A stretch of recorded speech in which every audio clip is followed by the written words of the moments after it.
podo dicir, despois de todo o que dixo, que me sinto feliz de estar aquí na casa sempre. Tiña aquí algo escrito, pero vou cambiar, porque despois de todo o que se dixo é preciso empezar a falar. Primeiro, dar as grazas a Guitiriz, dar as grazas ao Concello, dar as grazas, para mí síntome tan ben arroupada. Unha das cousas de vivir e de escribir ou de mostrarse públicamente é que tes tantas ocasións de que se demostren o amor que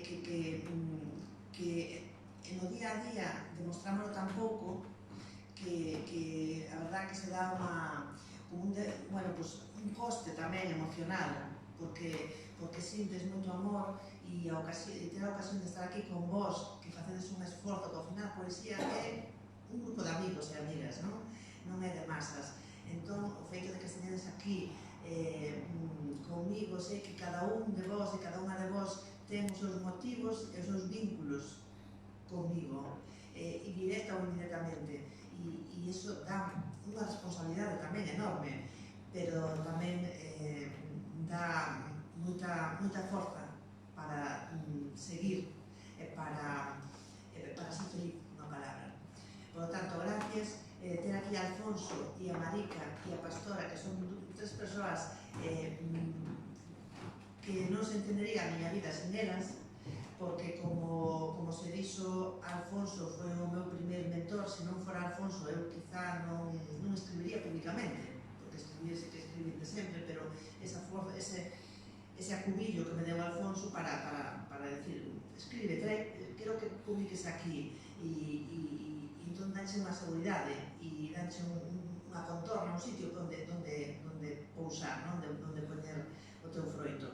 E Marica, que, xa coñecía a través do meu sobrinho Roberto, que é outra persoa moi importante,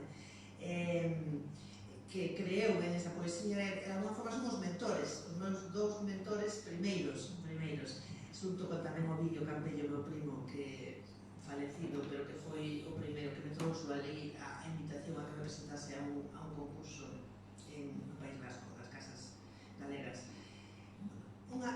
O feito de escribir ou o feito de facer calquer cousa, hai moitísimas persoas que te apoian no camiño, e como decía Pastora, ela, a nosa vida, digamos, vai paralela, non? Enriquecese cada día.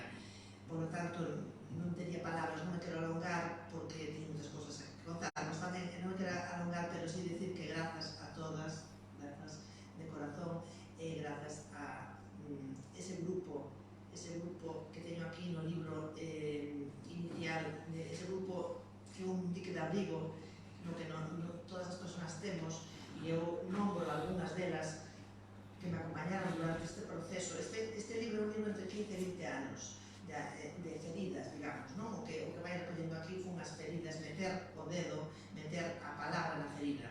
Entón, vivir é un acto de resistencia.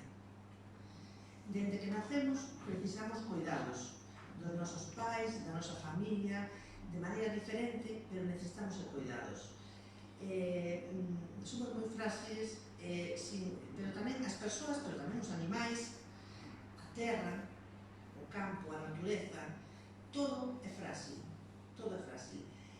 Se non o cuidamos, non sobrevivimos. Por iso é tan importante a maravilla de vivir, que, a pesar de ser tan frágil, tamén ten outra cara, que é a fortaleza, a fouteza, a capacidade de resistencia.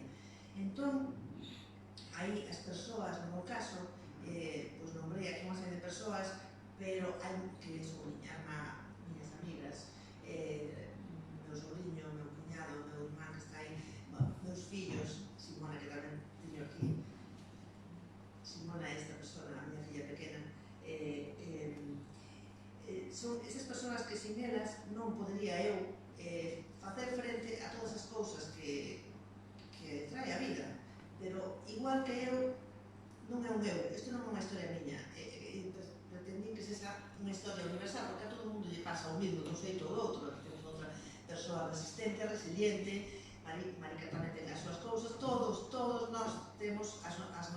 fracturas enormes. Entón, o que pretendín eu, a miña forma de afrontalo, que agora se chama resiliencia, pois a miña forma de afrontalo é dicir, bueno, pois xa temos que pasar por estes camiños, por estas dores, por estas dificultades, que non señan baldío.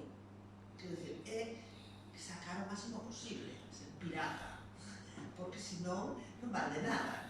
Entón, vamos a pasar por estas feridas, vamos a abrir a ferida, vamos a ensanguentarnos, a doer, pero vamos a poñernos ao abrigo un pouco a un lado para que non nos arrastre e ver que podemos sacar.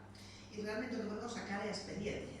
Quero dicir, que ninguén que non pasou por as feridas, alguén que se abriga moito e que non se expón ás feridas, isto vémoslo tamén cando a xente está enferma, hai moita xente que outra xente desaparece porque non quere ver a dor allea. Entón, cando non nos expoñemos, vale, cubrímonos, pero tamén, se non percibimos a dor, a dificultade do sofrimento, tampouco percibimos os bicos nin as caricias nin o amor. Por lo tanto, un pouco o que decía Marica, de que hoxe parece que todo a comedia, o superficial, a risa o que conta, porque non queremos sufrir, non queremos ver, porque non é doado, pero en cambio é o que nos dá a fauteza para vivir.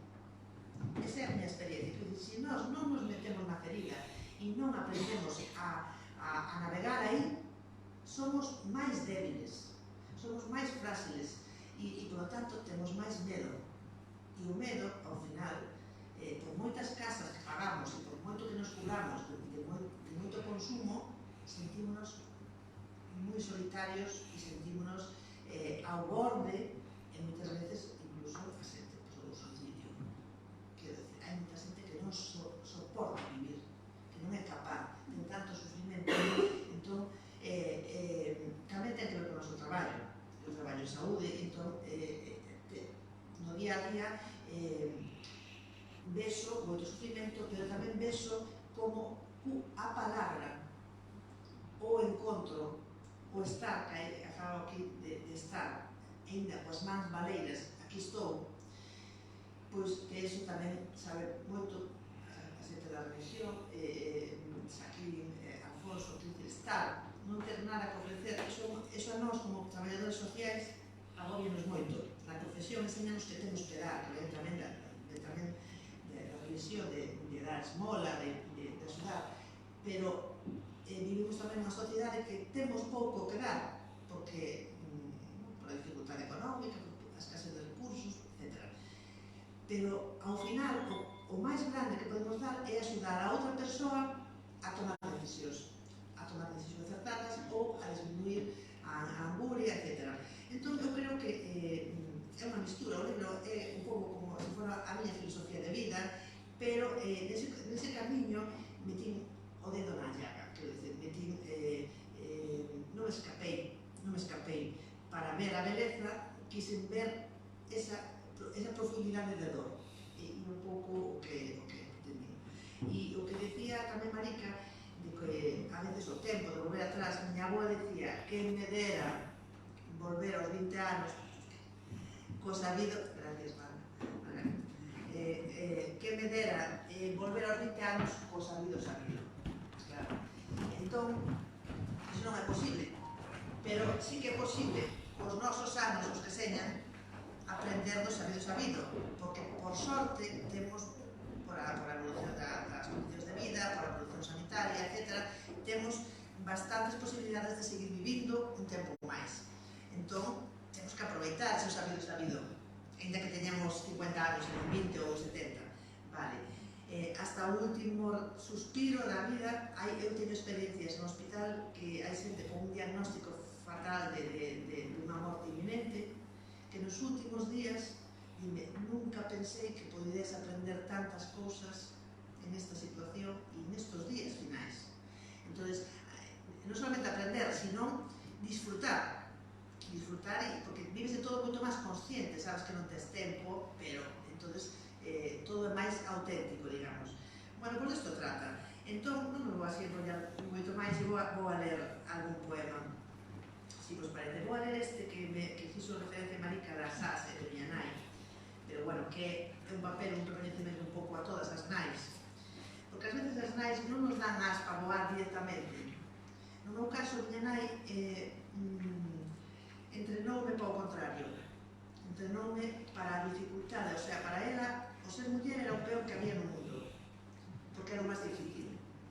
Tiño que sufrir tanto, entón entrenoume para sobresair, o sea, para sobrevivir na situación máis difícil de todo.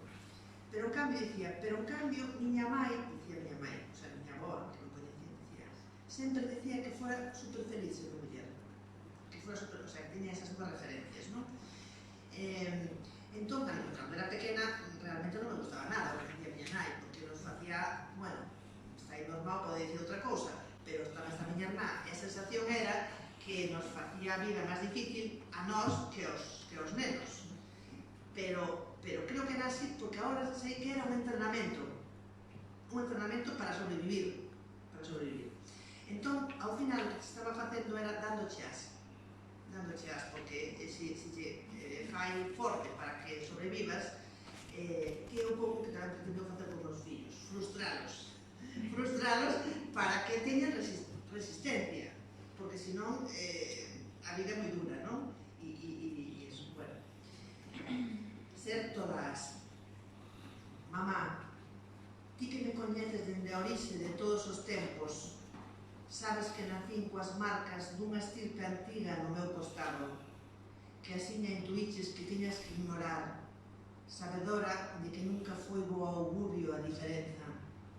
Por iso, mamá, tardei tanto en reparar nelas, até que conseguín desprenderme da crisálida, ser todas exercitándome en voar, sortear os fíos invisibles das arañeiras como ti me ensinaches, alimentando os exiguos redutos de liberdade, decidir coller á esquerda ou á dereita, elegir o rumbo sen medir a distancia do apotema e gobernarme por min, sometida únicamente a aquilo que me medra. Ainda gardo no peto palabras matriz por se fosen necesarias. En un último intento, antes de que me devoren os medos, antes de que os cíclopes craven o tridente de Poseidón nos meus peitos, brando as minúsculas as ao ar, e como as fins se ceibe, co corpo leónido planeando no voo, albergo a memoria do sapo nos ollos, e na ollada o cotiá, elevado a esencial, porque agora sei do seu segredo e do valor que me concedo. Pois un pouco isto é, aprender a ser libre dende a non liberdade. Logo, pois tamén en canto a dor, pois mudar a pel, que temos que pasar por esa dor un pouco que facíamos, non podemos escapar. Hai cousas onde iso aprendino, tamén aprendí a diferencia entre os homens e as mulleres. Hai unha diferencia, hai moitas diferencias, pero cando tuve os fillos, no parto, a lección que aprendí foi que algo que nos diferenciaba e que nunca nos podería igualar, que explicaba moitísimas cousas da forma de actuar na vida, era que nós teníamos unha experiencia ao longo de toda a existencia que é o parto, donde non podes escapar. De aí non te podes escapar, tens que parir, por moita dor que teñas. Non podes escapar. E entón iso deu moita forza, porque houve en algún deles que foi moi difícil, e dixen, bueno, se todas as mulleres do mundo pariron, teño que parir, pero non sei, pero eu quería escapar a algún sitio. Esa experiencia non a teñen os homens, por eso, ante problemas grandes, algúns escapan. E nós escapamos algúns tamén, pero menos porque temos esta experiencia da vida, non? Da vida. Bueno, mudar a pel.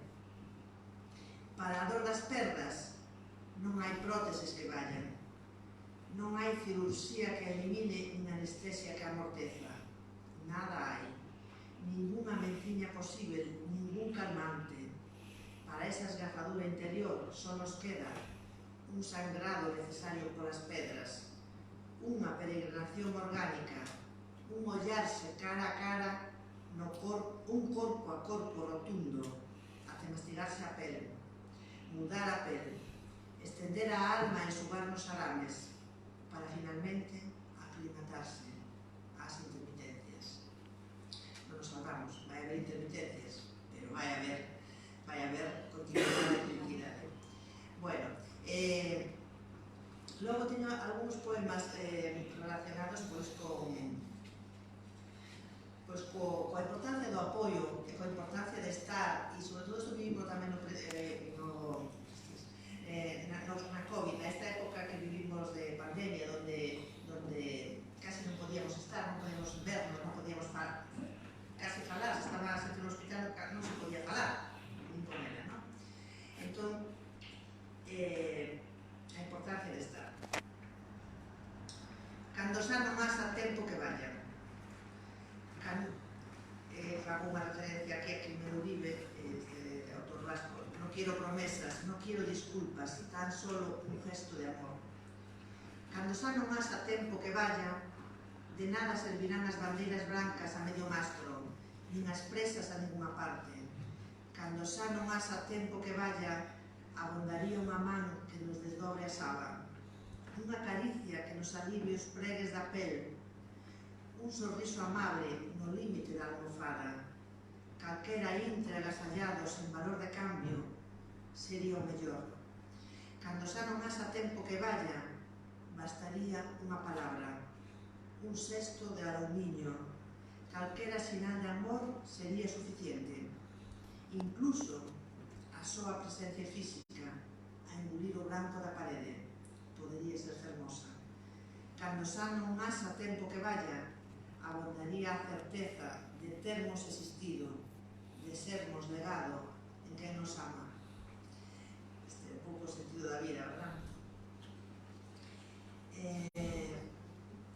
A intemperie. Bueno, a intemperie nos estamos a intemperie. Hai unha soledade profunda que nadie nos pode...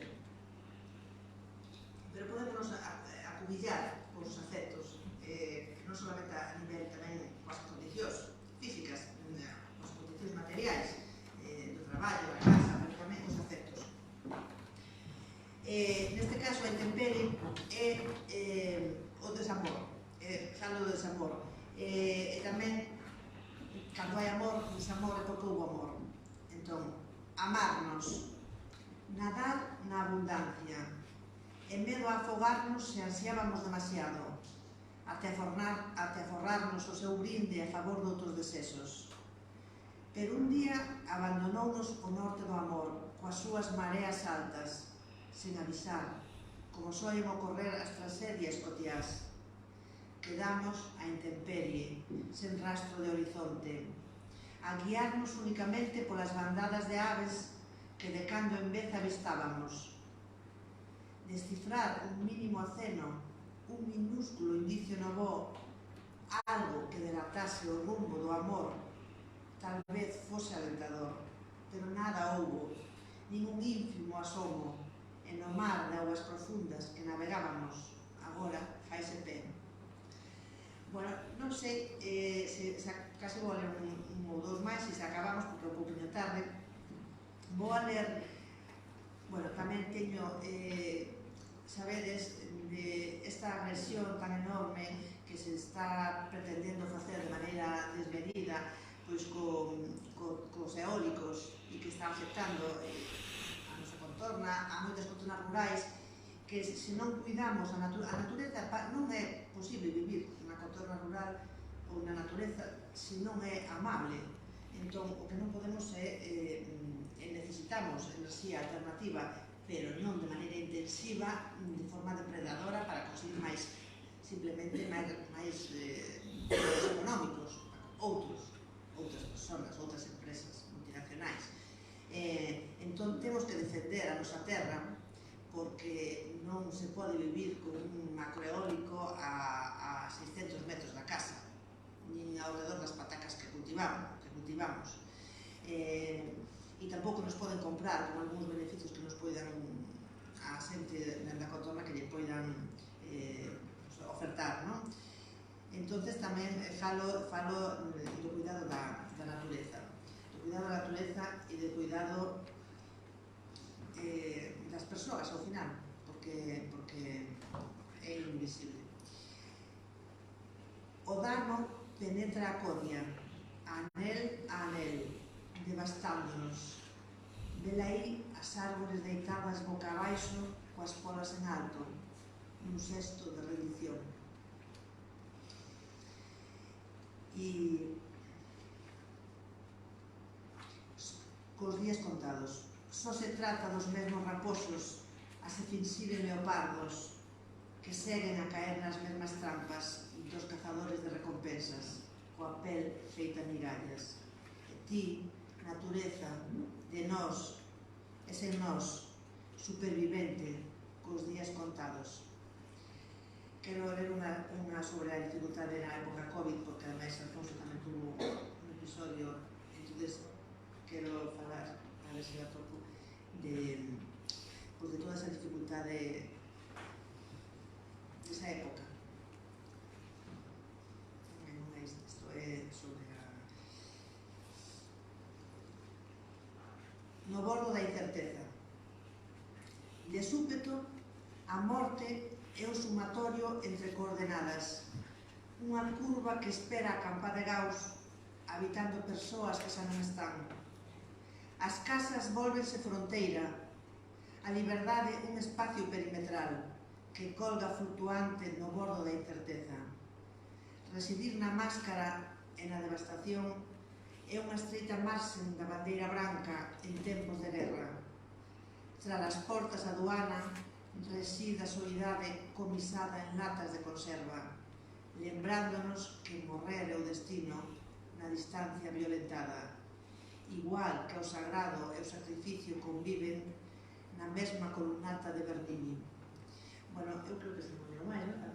Porque, como vedes, non sei que hora é, pero, bueno, as dúas, pois igual é unha hora de pechar, verdad? Porque xa despois podedes ler o libro e compartir.